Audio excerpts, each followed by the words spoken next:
হামজা চৌধুরী বাংলাদেশ দলে আসার পর বাংলাদেশ ফুটবলের গণজোয়ার উঠেছে। দর্শকদের উন্মাদনায়ও বেশ দেখা দিয়েছে। এই জন্য বাফুফেও প্রবাসী খেলোয়াড় আনতে তোড়জোড় শুরু করে দিয়েছে। হামজা চৌধুরীর আলোয় আলোকিত বাংলাদেশ ফুটবল টিম। হামজা চৌধুরীর সাথে নতুন ফুটবলার যুক্ত হচ্ছেন কানাডার প্রবাসী সামিদ সোম।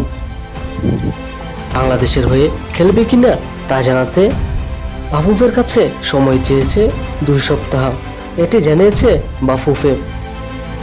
তার পজিশন সেন্ট্রাল মিডফিল্ডার।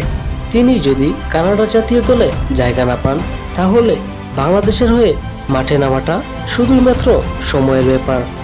এই কানাডা প্রবাসী ফুটবলার সামিদ সোম, তার জন্ম 5 সেপ্টেম্বর 1997 সাল।